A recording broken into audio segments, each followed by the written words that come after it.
Libro de Efesios, capítulo 4.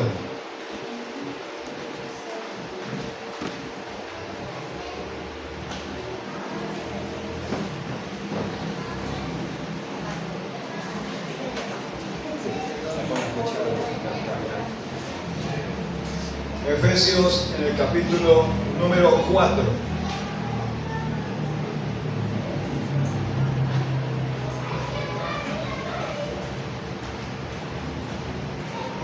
Vamos a listarlo ahí, por favor, un momento.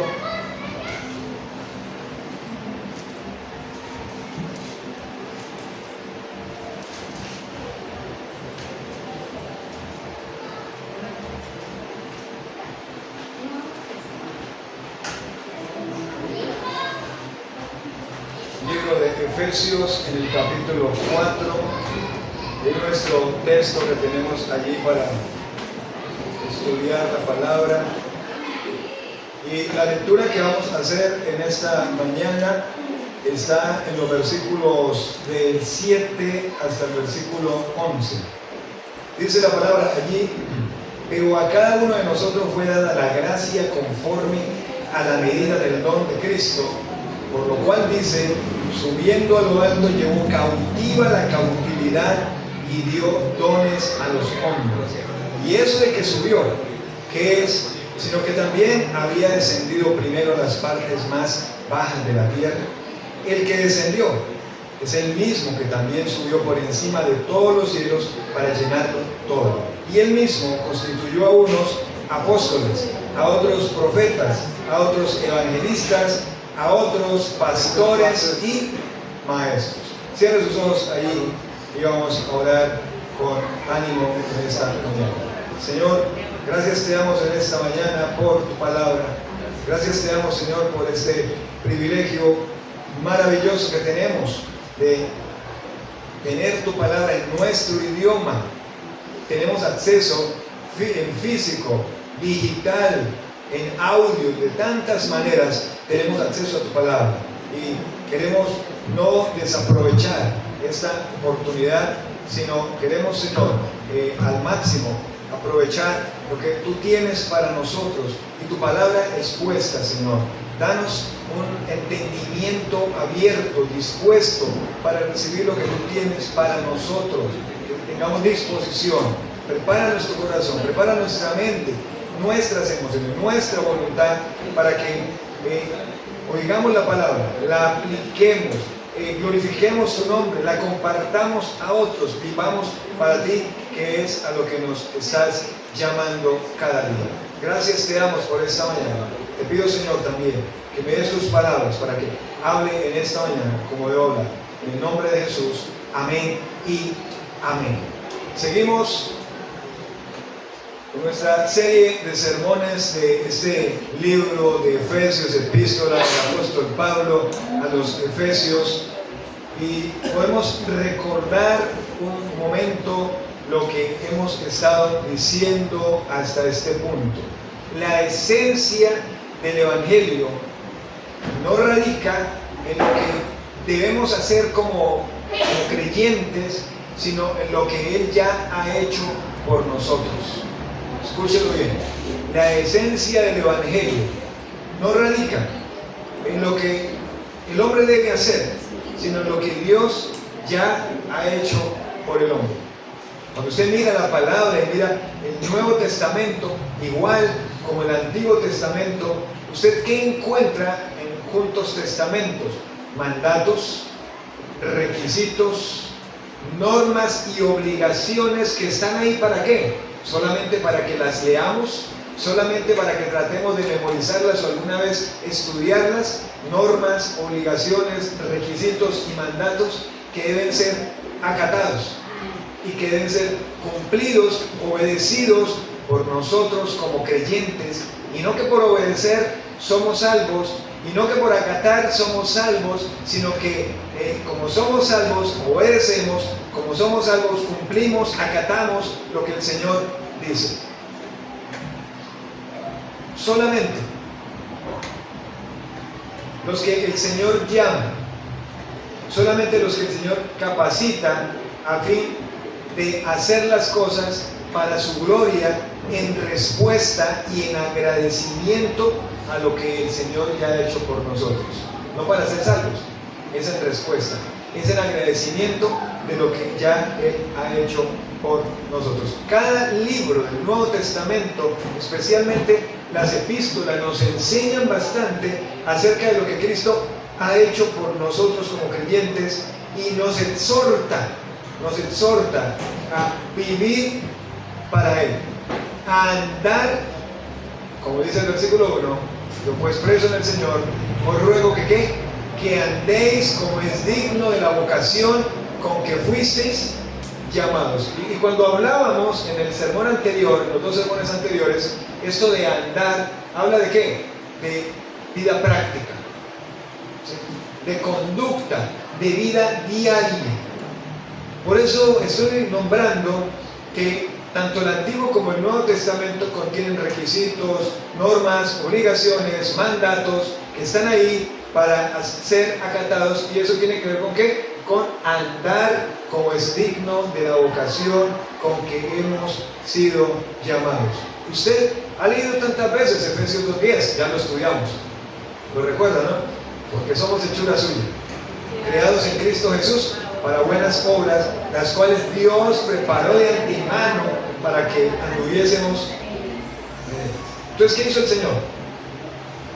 Por medio de Jesucristo dio el don supremo de la gracia, y ahora nos ha salvado por gracia, por medio de la fe. En respuesta, nosotros lo que hacemos es obediencia y fidelidad. Eso es lo que dice ese versículo. Obras las cuales Él preparó de antemano para que anduviésemos en esas obras. No tenemos que inventar, no tenemos que crear, como vamos a estudiar en los versículos que siguen, como siguiendo la línea de los versículos anteriores. No tenemos que crear una unidad, sino debemos preservar la unidad en la iglesia. Cuando usted mira Efesios capítulo 4, puede mirar cómo el apóstol Pablo empieza ese pasaje con una redención de lo que Dios ha hecho por quienes han confiado en Él, y un llamado: os ruego que andéis como es digno de la vocación con que fuisteis llamados. Como creyentes hemos de andar conforme a un llamado, y ese llamado ¿cuál es? Hijos de Dios. Acuérdense que hablamos de la palabra digno, o andar, como dice el libro de Colosenses, dignamente. Y la definición que dábamos acerca de esta palabra de digno o andar dignamente hacía referencia a ser del mismo peso o del mismo nivel, que lo que manifestamos externamente sea realmente lo que hay en nuestro corazón, o más allá, que lo que manifestamos externamente sea lo que hay en donde, en la palabra y lo que Dios dice de cada uno de nosotros. Eso es lo que hace referencia a la palabra cuando dice andar como dignamente. Entonces, como creyentes debemos andar conforme a nuestro llamado, y entonces eso implica deberes, unos mandatos, unas normas, unas responsabilidades. Por supuesto, no fue que creímos y ya nos vamos a quedar cruzados de brazos, no fue que creímos y ya, todo llegó hasta creer y no más. Soy feliz, Cristo me salvó, canto gloria, aleluya, Cristo me salvó. Bueno, está bien, pero hay deberes, hay responsabilidades, hay unas normas, y ese es el andar del creyente. Hablamos en 1 Juan 2:6 y decíamos que el que dice que permanece en Él y andéis, debe andar como Él anduvo. Claro. Usted es creyente, permanece. ¿Y la manifestación cuál es? Andar como Él anduvo. Ahora, en los versículos que nos corresponden en la mañana de hoy,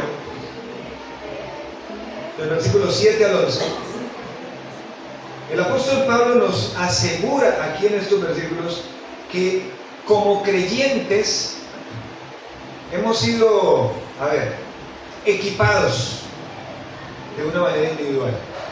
Cada creyente, usted como creyente, cada creyente de la iglesia del Señor Jesucristo en la tierra ha sido equipado de manera individual. Y luego los versículos que siguen van a mostrarnos y nos van a llevar a entender de qué manera Cristo obtuvo un derecho. Usted lo leyó allí, dice, y dio dones a los hombres. de qué manera Cristo tuvo ese derecho de repartir dones a los creyentes. Y en la parte final vamos a ver cómo se mencionan pues algunos de esos dones, pero eso tiene unas particularidades. Y por medio de esos dones que usted ve en el versículo 11, que ya lo leímos, el Señor bendice a la iglesia y mantiene la unidad. Precisamente en esta mañana vamos a hablar de esto, la preservación de la unidad en la iglesia. Se preserva mediante el andar, mediante el solícito de guardar la unidad del Espíritu, el vínculo de la paz, y con las características que hemos hablado, por supuesto, en toda humildad, en paciencia, en perdón, en amor, soportándoos con paciencia los unos a los otros. Claro que sí. Como creyentes, nosotros no debemos crear esa unidad. El texto, y todos los textos en el Nuevo Testamento nos dicen que debemos preservar esa unidad, perseverar, hacer lo que es la definición de iglesia. ¿Cuál es la definición de iglesia? Es un organismo vivo, y como es un organismo vivo, se mueve, es dinámico, es activo, y para que se mueva, para que sea dinámico y para que sea activo, cada creyente tiene o tenemos una función. Y eso es lo que vamos a encontrar acá en estos versículos. Vamos a ir con el versículo número 7.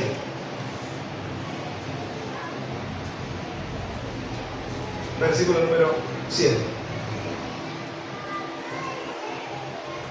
Y empieza diciendo este texto allí: pero a cada uno de nosotros fue dada ¿qué?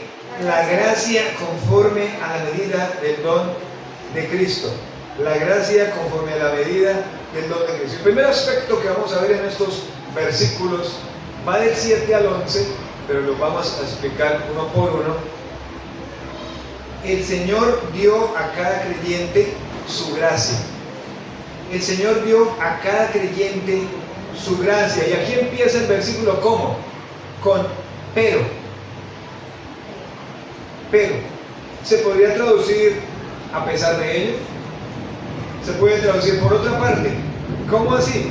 Claro, es un contraste que establece el tema anterior, lo que se viene diciendo, entonces es una continuación.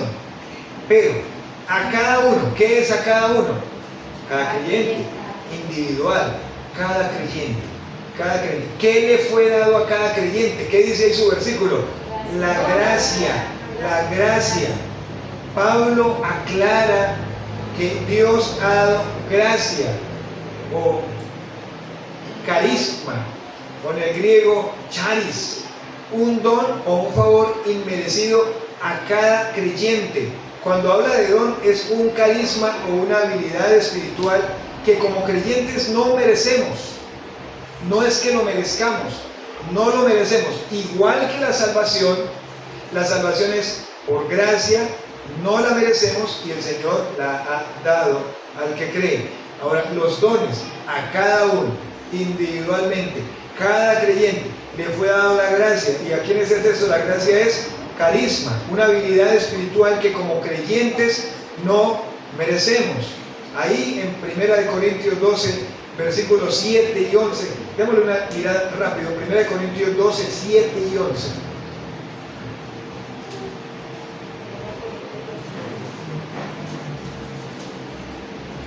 1 Corintios, capítulo 12, el versículo 7 y el versículo 11.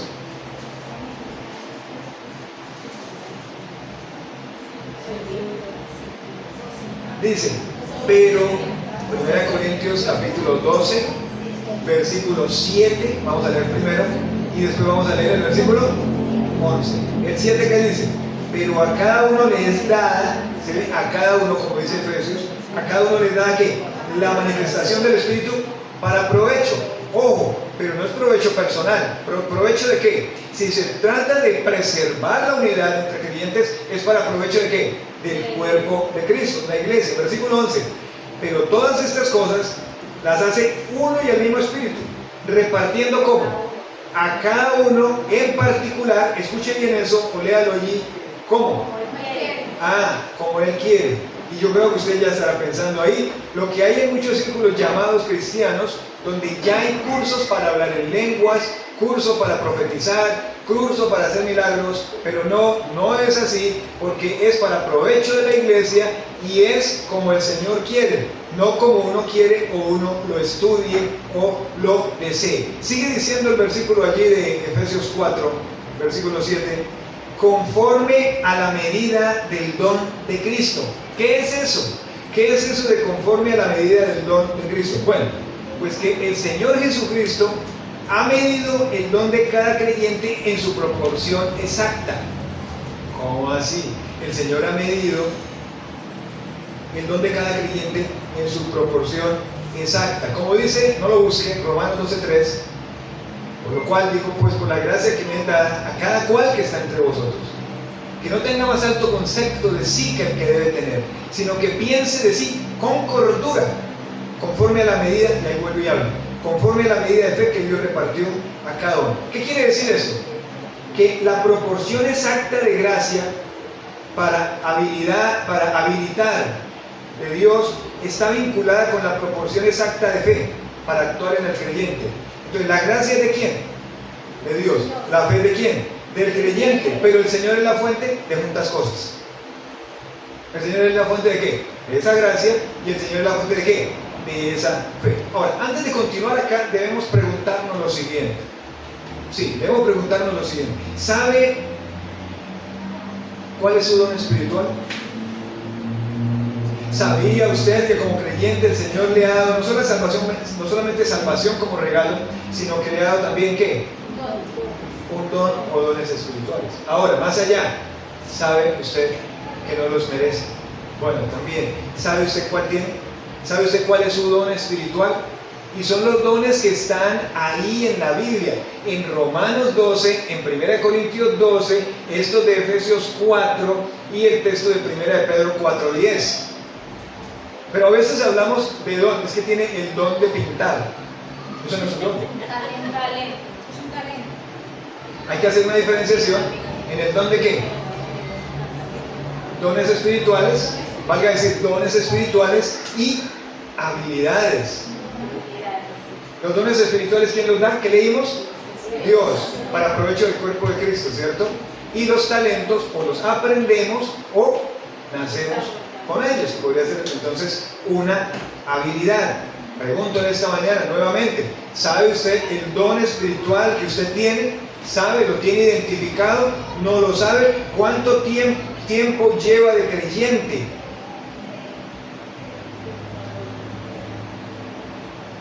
Los dones son administrados por el Espíritu Santo, como dije hace un momento, para provecho no personal, sino del cuerpo de Cristo. De manera que cada don contribuye, escúcheme bien, al bien y a la edificación de los demás.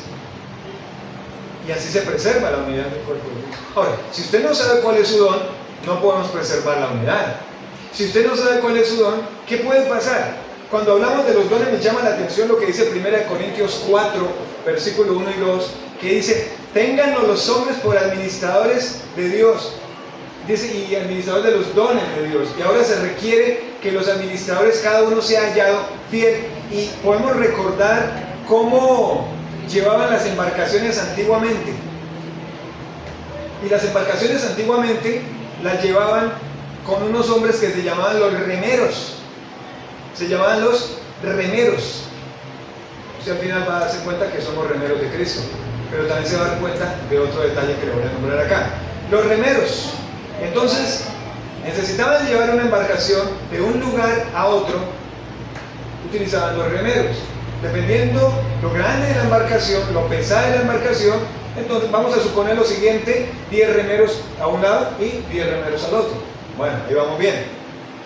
Y empezaban a remar, pero de pronto de los 20, habían 5 que no estaban remando. ¿Qué pasaba con 5 que no remaran al tiempo?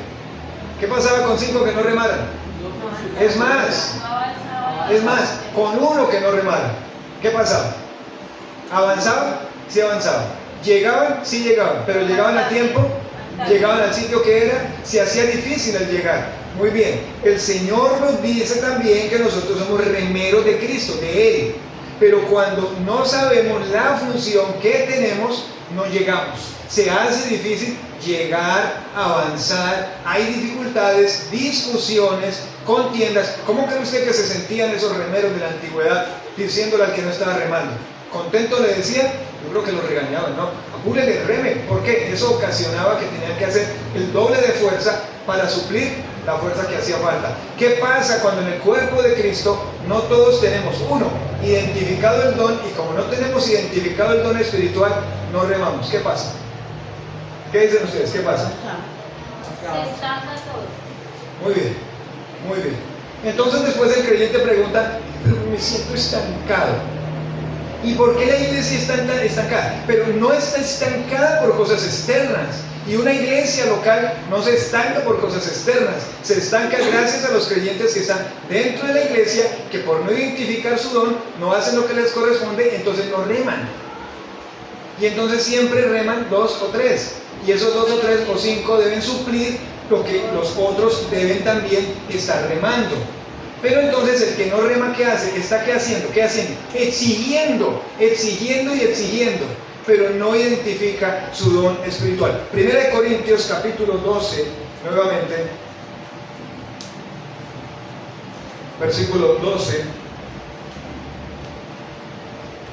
dice, porque así, 1 Corintios capítulo 12, voy a leer el versículo 12, porque así como el cuerpo es uno y tiene muchos miembros, pero todos los miembros del cuerpo, siendo muchos, escúchelo bien, son un solo cuerpo, así también Cristo. Coloca el ejemplo de qué? El cuerpo humano. ¿Cuántos miembros? Muchos miembros, ¿cierto? Pero ¿todos tienen la misma función? No. Sin embargo, son muchos miembros, pero todos conforman ¿qué? ¿Y trabajan para qué? Para un solo cuerpo. Para un solo cuerpo. Ahora vean otro texto, ahí mismo en Corintios,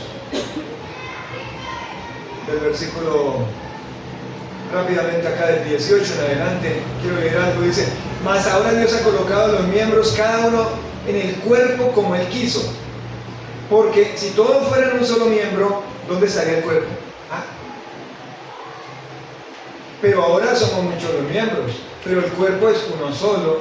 Entonces, ni el ojo puede decir a la mano no te necesito, ni tampoco la cabeza a los pies no tengo necesidad de vosotros. Antes bien, los miembros del cuerpo que parecen más débiles son los más necesarios. Y aquellos del cuerpo que nos parecen menos dignos, ¿qué hacemos? A eso vestimos más dignamente. Y los que en nosotros son menos decorosos, se tratan con más decoro. Porque los que en nosotros son más decorosos no tienen necesidad, pero Dios ordenó el cuerpo dando más abundante honor al que le faltaba. Vea lo que dice el 25. De manera que si un miembro padece, todos los miembros se duelen con él. Y si un miembro recibe honra, todos los miembros con él se gozan. Vuelvo y pregunto. ¿Es para provecho de quién? ¿Personal? No, del cuerpo de Cristo. Otra vez pregunto, ¿tiene identificado su don? ¿Por qué no tiene identificado su don? ¿Qué ha pasado? 5 años de creyente, 10 años de creyente, 15 años de creyente y aún no identifica su don espiritual. Ese es un factor por el cual no crece una iglesia ni espiritual ni numéricamente. Entonces cada miembro debe estar funcionando de acuerdo al plan del Señor, utilizando su don espiritual para fortalecer a los demás miembros. ¿Y el objetivo cuál es? Andar en unidad. Pero vuelvo y pregunto, cuando uno lee, el texto lo vamos a estudiar en el próximo sermón, pero es el 16, dice allí, según la actividad propia de cada miembro. Pregunto, cuando un creyente no sirve con el don espiritual que ha recibido, ¿qué pasa? Son muchas las cosas, pero voy a nombrar 3 nomás. El cuerpo queda incompleto en su operación normal. Entonces pensemos en los creyentes de la iglesia local. Si hay un creyente o más creyentes que no están funcionando con su don espiritual, entonces el movimiento, el dinamismo de ese organismo vivo se hace ¿cómo? Incompleto. Claro. Claro, porque todo el tiempo estoy esperando ¿qué? Que otros hagan y que otros desarrollen su don. Segundo, se generan sobrecargas en algunos miembros que sí están sirviendo. Siempre hay sobrecarga. Y entonces, los que siempre sirven, siempre estarán sirviendo. Y los otros son creyentes de qué tipo? Espectadores, como en un partido. Pero algo más, se afecta la coordinación y la salud espiritual de la iglesia. Se afecta la coordinación y la salud espiritual de la iglesia. Pensémoslo de la siguiente manera: un cuerpo donde un órgano del cuerpo no funciona, obliga a los otros órganos a compensar ese funcionamiento. Entonces, ¿qué pasa al cabo de un tiempo? Se debilita el organismo. ¿Y qué pasa al cabo de un tiempo? Se genera estancamiento. Entonces, el estancamiento no es por culpa de mi hermano, ni por culpa del que está a la izquierda, ni detrás de usted, ni adelante de usted. El estancamiento de una iglesia local se da cuando no funcionamos en la iglesia local como el cuerpo que debe ser, cada uno desarrollando su don espiritual en el lugar donde el Señor lo colocó. La mano tiene que funcionar como mano, con sus 5 dedos y sus 5 uñas y sus 5 coyunturas que se ayudan mutuamente. ¿Qué pasa si un dedito no funciona de la mano? Díganme, ¿qué pasa si un dedito de la mano no funciona? Muy bien, el del martillazo, porque lo cortó. ¿Le hace falta el pedacito? ¿Hace falta? Claro que hace falta. Pero entonces, eso en el cuerpo de Cristo, y cuando alguien en el cuerpo de Cristo, en la iglesia local también, se va, entonces el que se va, que se vaya. No, hace falta. Cuando no viene, hace falta. Cuando no desempeña su don, su función espiritual que el Señor le ha dado, hace falta. Pero me dedico a ser espectador. ¿Y a qué más me dedico? A criticar, a murmurar, a señalar de lo poco o mucho que se esté haciendo. Interesante, ¿cierto? Este primer aspecto nos está hablando de que el Señor dio a cada uno, ¿qué? Su gracia. Bueno, vamos al siguiente versículo. No quedarnos ahí. Vamos al versículo 8. Es que de cada versículo, hermanos, hay mucho que decir. Vamos al 8. Efesios 4:8.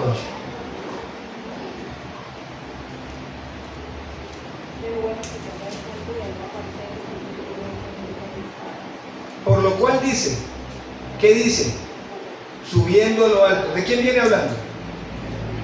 De Cristo, ¿cierto? Por lo cual dice, subiendo a lo alto, llevó cautiva la cautividad y dio dones a los hombres. Pero vamos a unirlo con el 9 de una vez. Y eso de que subió, ¿qué es? Sino que también había descendido primero a las partes más bajas de la tierra. Y toca unirlo con el 10. El que descendió es el mismo que también subió por encima de todos los cielos para llenarlo todo. ¿Qué quiere decir eso? ¿Qué quiere decir este versículo? Este versículo es tomado, el apóstol Pablo lo toma, y escúcheme bien, porque usted debe salir de acá, de este lugar, en esta mañana, dispuesto a identificar su don espiritual. Y si no sabe, nos vamos a reunir esta semana, mandamos una cita por Google Meet y vamos a ver cómo es que lo vamos a hacer. Yo tengo una forma en la iglesia local de cómo ayudarles a identificar. Sí. Y debemos hacerlo porque no podemos seguir. Ya el año 2025 prácticamente, ¿sí? Entonces no podemos empezar, o no debemos empezar el 2026 tal como lo estamos terminando, sin dar fruto, como les vengo diciendo hace rato, sin dar fruto, estancados, sin cumplir la función que el Señor nos ha colocado en el cuerpo de Cristo con nuestro don espiritual. Además, me faltó decir algo que es muy importante: cuando no desempeño el don que el Señor me ha dado, por negligencia de identificarlo, eso es pecado. Eso es pecado. Usted va a salir de este lugar a identificar. ¿Sí? Ahora, ¿por qué no lo desempeño? No es que tengo este obstáculo. Bueno, quite el obstáculo de su vida. Quítelo, solucione lo que tenga que solucionar para que pueda entonces desempeñarse. Este texto del versículo 8 es tomado por el apóstol Pablo del Salmo capítulo 68, el versículo 18, que dice: subiste a lo alto, cautivaste la cautividad, tomaste dones para los hombres y también para los rebeldes, para que habite entre ellos Jehová. 68:18. ¿Cuál es la idea aquí en este versículo y por qué lo toma Pablo para explicar acerca de los dones? ¿Qué será lo que está queriendo decir Pablo acá, que nos trae enseñanza a todas las generaciones que hemos leído este versículo? Bueno, va de la siguiente manera. Presten atención para que lo atesoren en su corazón. Después que un rey obtenía una victoria, escúchalo bien, traía los despojos de guerra y traía los prisioneros del enemigo para exhibirlos en un desfile triunfal ante su pueblo. Imagínense la escena, película. Dos pueblos se enfrentaban por guerras. Y entonces el rey traía los despojos de guerra, todo lo que se podía recuperar, material, pero también traía los prisioneros del enemigo y los exhibía en un desfile triunfal por toda la calle principal del pueblo. Ahora, en caso de un rey israelita, pensémoslo ahora, en compañía de su grupo de soldados victoriosos, era una exhibición tal donde el rey mostraba que soldados del rey habían sido liberados después de ser prisioneros de un enemigo. Escúchelo bien. Tiene que no distraerse para que pueda luego leer el versículo y conectar.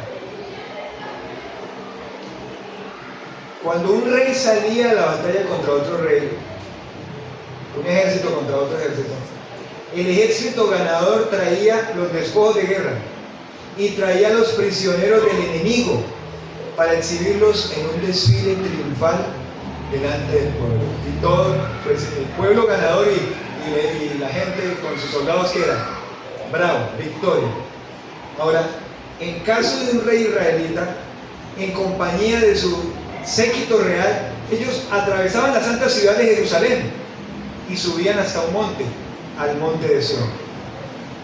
Otra parte del desfile de victoria era la exhibición de los soldados del rey que habían sido liberados, porque generalmente cuando se enfrentaban era porque tenían soldados prisioneros. Entonces la exhibición de eso era mostrar también a los soldados que habían sido liberados de ser prisioneros del enemigo.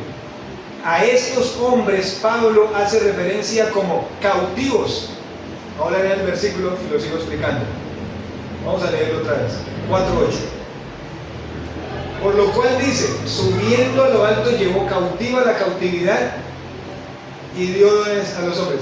Llevó cautivo a los que estaban cautivos. O sea, lo que hizo el Señor Jesucristo fue que ¿quién estaba cautivo por el pecado?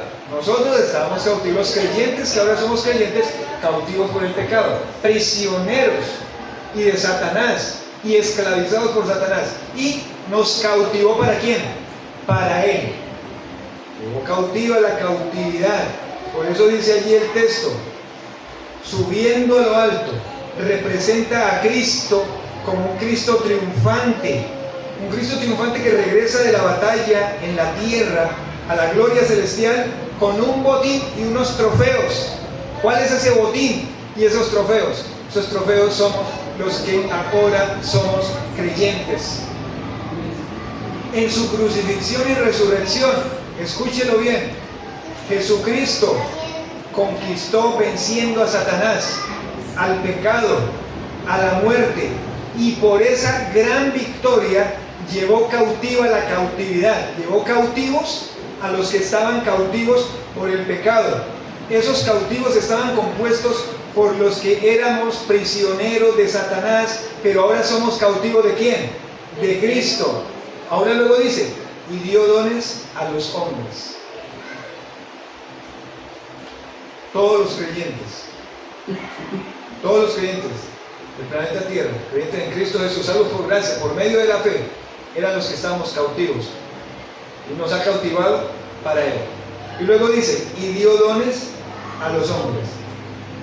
Así como un conquistador triunfante que distribuye el botín a sus súbditos, Cristo toma los trofeos que ha ganado y los distribuye en su reino. ¿Sabe cuáles son los trofeos? Nosotros mismos. Después de la ascensión de Cristo, vinieron todos los dones activados por el Espíritu Santo. Entonces, cuando el Salvador fue exaltado en lo alto, Él envía al Espíritu Santo. Y con la venida del Espíritu Santo, vinieron los dones a la iglesia. Pero esto tenemos que unirlo rápido con el siguiente versículo, si no queda inconcluso. Es el 9 y el 10, por eso lo leímos. Dice, y eso de que subió, ¿qué es sino que también había descendido primero a las partes más bajas de la tierra? El que descendió es el mismo que también subió por encima de todos los cielos, para llenarlo todo. ¿Qué quiere decir eso? ¿Cuáles son las partes más bajas de la tierra? Pues para ascender al cielo fue necesario que Cristo fuera a las partes más bajas de la tierra. Han dicho que las partes más bajas de la tierra es el infierno. ¿Qué iba a hacer Jesús al infierno? Me pregunto en esta mañana, ¿qué iba a hacer Jesús al infierno? Nada, no tiene que ir a hacer nada allá. ¿Qué dice que las partes más bajas de la tierra, el infierno? No. Para subir victorioso, ascender al cielo, fue necesario que Cristo bajara primero a la tierra. ¿Cuándo? Cuando se encarnó. La parte más baja de la tierra es una referencia a su vida, muerte, sepultura, resurrección. Fue en su muerte que Cristo redimió a los que serían dados a la iglesia. Ahora, vamos a ver el versículo 10. El objetivo de Pablo es explicarnos a nosotros que el pago hecho por Jesús, con ese precio que hizo de venir a la tierra y entregarse por nuestros pecados, lo calificó a Jesús por encima de todos los cielos, con el fin de que pudiera tener derecho de ejercer autoridad sobre todos sus santos. Por esa victoria que Cristo ganó, se ganó el derecho de gobernar y dar dones a la iglesia. Por el solo hecho de ir a la cruz, de ser sepultado, de resucitar, de ascender a la presencia del Señor, eso lo catalogó con el derecho y único derecho de dar dones a la iglesia. Ahora sí, lea el versículo. Por lo cual dice, subiendo a lo alto, llevó cautiva la cautividad y dio ¿qué? Dones a los hombres. De todo ese grupo, vamos al versículo 11. De todo ese grupo que estábamos cautivos por el pecado, de todo ese grupo que estábamos cautivos por el pecado, por Satanás, por la muerte, ahora siendo creyentes, de esos tomó unos dones particulares. Antes de leer el texto, de todos los que el Señor salvó, que antes éramos cautivos por Satanás, pero que ahora somos cautivos del Señor, tenemos libertad para el Señor, a esos que nos dio la gracia de Él para provecho, o sea, nos dio dones a cada uno. Pero de ese grupo de salvos, entonces dio unos dones particulares para la edificación del cuerpo de Cristo. Versículo 11. Y Él mismo constituyó a unos que apóstoles, a otros profetas, a otros evangelistas, a otros pastores y maestros. Bueno, estos son los dones, los regalos dados por Dios para ministrar ¿a quién? A la iglesia. ¿Quién los constituye? ¿Qué es constituyó? ¿Cómo así que constituyó? ¿Qué se refiere a la palabra constituyó? Él los puso, Él los llamó. Como dice 1 Corintios 12, 28, que ya lo leímos, a unos puso Dios en la iglesia, a cada uno. Entonces Cristo mismo constituyó, primero, vamos a ir, apóstoles. Apóstoles. ¿Qué significa apóstoles? Es un delegado, es un mensajero, es uno que es enviado con una misión. Por una parte importante, los que dice la Biblia son los únicos apóstoles que han existido. Mensajeros, delegados, enviados por Jesucristo. Hoy día, el don de apóstol como tal, en su estricto sentido de definición, ya no fue más. Porque el sentido principal de los apóstoles, primero era que tenían que haber sido testigos oculares de Jesucristo. Tenían que haber recibido las enseñanzas de Jesús. Tenían que haber estado en el bautismo de Jesús también. Tenían que haber visto a Jesús crucificado, muerto y resucitado también. y ellos fueron los únicos que fueron seleccionados. Hoy día ya no necesitamos apóstoles. ¿Por qué? Cuando usted lee la palabra en Hechos y en Corintios, dice que la iglesia es edificada bajo el fundamento ¿de qué? De los apóstoles. Ahora, no necesitamos más apóstoles. ¿Por qué? Porque ya los apóstoles pusieron ¿qué? El fundamento. Ya no necesitamos más apóstoles porque los apóstoles ya pusieron el fundamento. Ya no necesitamos más fundamento. Por lo tanto, no necesitamos más apóstoles. Él dio, dice la palabra ahí, otra traducción, a algunos como apóstoles. El ser apóstoles. Entonces, fueron fundadores con autoridad de la iglesia. Y existieron mientras la iglesia era establecida y mientras se completaba también el canon de las escrituras. Cuando el canon de las escrituras y la iglesia estaba establecida, ya no hubo más necesidad de apóstoles. Segundo, ¿qué dice ahí el versículo? Profetas. Profetas. ¿Qué significa esto de profeta? Profetizar, proclamar, anunciar. Pero, ¿proclamaba qué? Bueno, el mensaje de Dios. ¿Pero qué proclamaban? ¿Cuál mensaje? Revelaciones directas de Dios.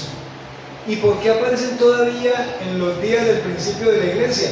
Otra vez, se necesitaba, se requería, tanto así que cuando usted lee 1 Corintios, ahí en el capítulo 12, ahí habla del don de profecía, Romanos 12 habla del de profecía, se necesitaba, porque todavía estaban habiendo revelaciones, porque el canon de las escrituras aún no había sido completado.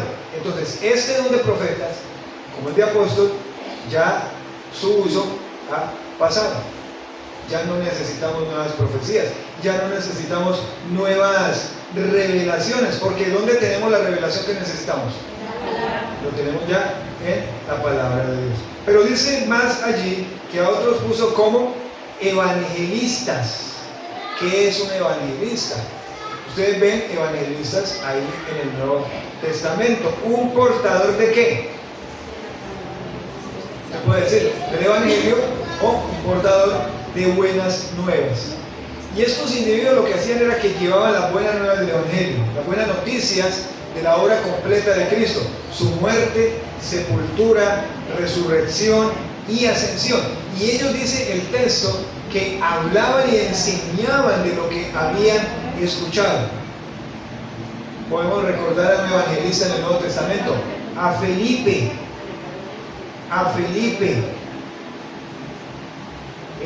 Timoteo. Los evangelistas tienen un ministerio, que es el ministerio evangelista, si existe hoy, itinerante. Ellos no se quedan en un solo puesto. Itinerante, entonces van de una ciudad, un pueblo a otro. ¿Y qué predican? Deben, obviamente, predicar la palabra, pero específicamente ¿qué? El evangelio del Señor Jesucristo. ¿Sí? A eso es que el que tiene el don de evangelista, entonces debe hacerlo. Estos son unos regalos específicos. Ahora, si usted tiene el don de evangelista, pues qué bueno. Muy seguramente el Señor le ha dado a usted la habilidad espiritual de llegarle a una persona y presentarle con claridad el evangelio. Pero termina aquí diciendo pastores, y ahí hay una coma, ¿cierto? ¿Sí hay una coma? Sí. Bueno, y en el griego aparece pastores y maestros. Estos son nombrados en una sola unidad gramatical, como pastores que enseñan, ya que la enseñanza de la verdad de Dios es básica en todo cuidado pastoral. O sea, si es pastor, entonces se supone que enseña y que es maestro. Es una combinación que es natural.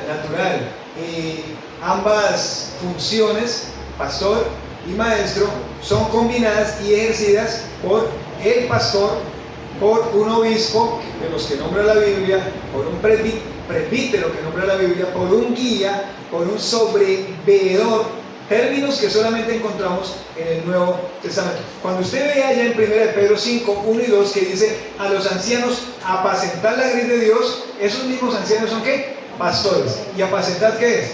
Enseñen. Otro, 1 Timoteo 3:12. Es necesario que el obispo es el mismo pastor, el mismo anciano, es necesario que el obispo sea apto para ser maestro, para enseñar. Entonces, aquí de pastor maestro describe a esa persona cuya responsabilidad suele estar permanentemente estudiando. ¿Sí? Estar estudiando la Biblia, leyendo la Biblia, y es algo que persigue a la persona porque hay que estudiarla, hay que leerla, hay que apropiarse de la palabra, ¿sí? Colocarse en el contexto, desarrollar una enseñanza como maestro, llevar un hilo definido y ser entendible. Ese es el papel de un pastor maestro. Surgió como un don importante en la iglesia local. ¿Qué podemos decir? ¿Qué podemos decir en conclusión, además? Lo voy a guardar para la otra semana, porque ahí están. Pero además de que ahí están esos 5 regalos que Él constituyó, debemos preguntarnos nosotros, ¿cuál es nuestro don espiritual? ¿Cuál es nuestro don espiritual? No debemos inclinar solamente la balanza a que el Señor ha permitido que al día de hoy todavía hayan evangelistas, pastores, maestros, sino que a cada uno nos ha sido dada la gracia conforme a la medida del don de Cristo. ¿Conoce usted su don espiritual? Escúcheme bien esto. Hay muchos daños para la iglesia local cuando un creyente no conoce y por lo tanto no utiliza su don espiritual. Y si lo conoce y no lo utiliza, igual, pecado, y está ocasionando un daño en esta iglesia y en cualquier iglesia.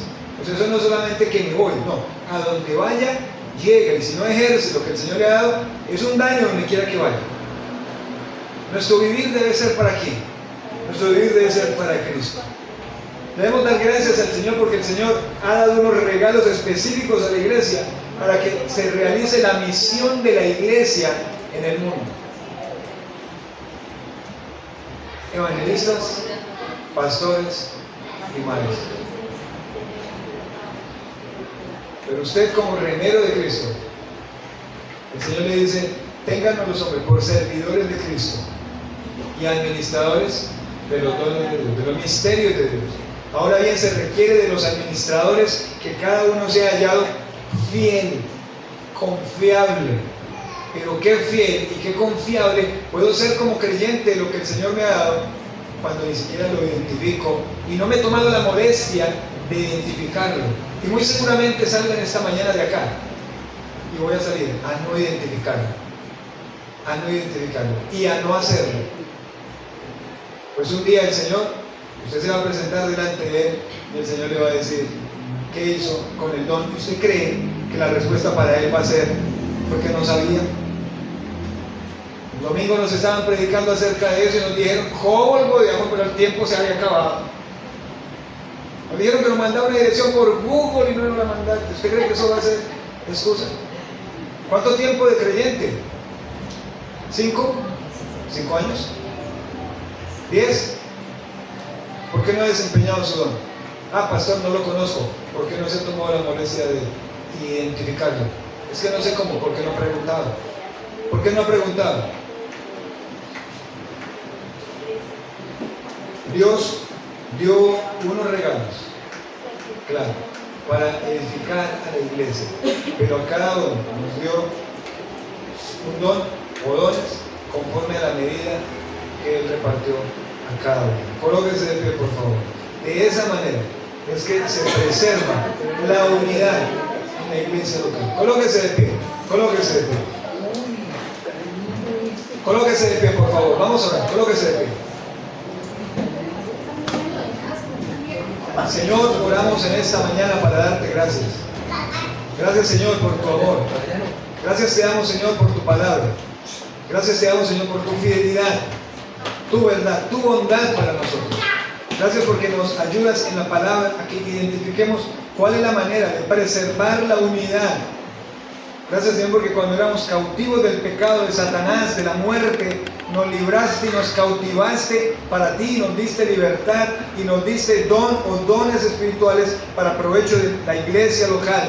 Pero también de esos cautivos tomaste regalos específicos para la edificación de la misma iglesia. Te pido, Señor, que nosotros como creyentes seamos dispuestos, listos, prontos, diligentes para identificar cuál es el don que nos has dado y que pronto empecemos a desarrollarlo para ser los remeros tuyos que quieres que seamos y poder llevar a hacer la función por todas las coyunturas que somos, dice tu palabra, que nos ayudamos mutuamente para irnos edificando en el amor que tú quieres que nos edifiquemos. Señor, gracias por tu palabra, gracias por tu amor para nosotros, porque nos has enseñado en esta mañana. En el nombre de Jesús, amén y amén. Amén. Siéntense, amados hermanos, siéntense un momento.